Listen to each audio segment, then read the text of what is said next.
Prediction Ascension podcast. Hate me or love me. There's no in between. So the migrant shelter is running out of room. So they put more people on Randall's Island. They said they're going to house up to 3,000 migrants. This is a lot. Not only is people protesting against certain migrant shelters coming across, it's a lot of migrants, and they're not going to be able to control this by the winter time. You're going to be able to control people in their movement during the winter, but you're not going to be able to control their movement during the summer months, because these are the last little bit of months. When they learn how to use a certain footbridge over there on Randall's Island, that's when they're going to be able to move. But check it out. Check out the news clip. To another migrant shelter site, providing housing and other resources use Fox 5 for up to News. 3,000 asylum seekers. Fox 5's Christine Russo has an inside look at the site and shares more on how the city continues demanding more support from the federal government.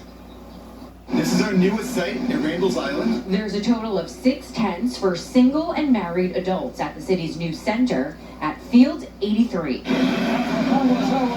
One tent is still being built. The site was fully funded by New York State. The first bus of asylum seekers arrived this afternoon. Their first stop will be the medical intake center. Anybody arriving to our facility starting today will come here, and we first will screen you for any communicable diseases. After that, they'll be linked with a caseworker. Then they'll go to the dorms. This site can hold up to 3,000 people, so everyone who comes here will get a cot, a lockbox to hold their things, and a QR code to scan in and out of the dorm. There's 3 meals served a day here, laundry on site, and 24/7 security on the property. Some of the first men that are going to come here are people that have been at our sites that are going to be able to come into this beautiful facility to work with caseworkers to start working on their next. You see that? Another woman is running a actual city agency. Now, I'm not trying to bring up any red flags. We have several women running city agencies. I think the men literally have a lawsuit on their hands for gender discrimination. Several women were put in play for running these agencies. We literally have a gender discrimination lawsuit on our hands. But men aren't like that. We will not play that game. We will finally bow down and digress and take our positions, but we won't run away with our tails between our legs.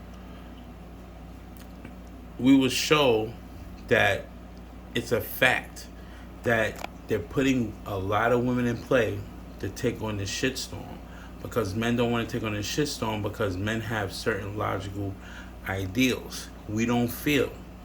We think logically and think on facts. But let's continue. Half, the rest will be asylum seekers who just arrived at Port Authority. Last fall, the city had a similar site on Randall's Island. At that point, the city says they had about 15,000 migrants in their care, but today they have roughly 60,000. We're keeping the things that worked well there. For example, we want to make sure that people can make it into any part of New York City to find jobs. The message remains the same as it was last year. The city needs a decompression strategy. They say there's now 100,000 migrants who have crossed into New York City since last year, and federal help is desperately needed. So you can see emergencies happening in California, Hawaii, following that model. We have not had that full support here in New York City, and we need that. While there's no exact deadline for how long people can stay, the goal is to get people settled in permanent homes as soon as possible. On Randall's Island, Christine Russo, Fox 5 News. You can't afford permanent housing when you're doing Grubhub and DoorDash. Where does it end? Where's the logic at of this coming through? The people born and raised in the city can't even afford to live here. How are they going to make it's all right to put 6-7 people in a 1-bedroom apartment? I guess it's fine. The landlord wouldn't care as long as he's getting the rent money, whether they're on Section 8 or benefit. It's crazy, man. Prediction Ascension podcast. Hate me, love me. There's no in between. Like, comment, share, subscribe. PredictionAscension@gmail.com. I got the new website that's about to put on my link. Follow me on Snapchat, TikTok, Instagram. I'm about to be back on Facebook. It's going down, B. Then we're gonna wind up moving over to Rumble.com, B, because it's like YouTube is weird. I don't know. the algorithm. Check out the community guidelines. But YouTube is big. It is what it is.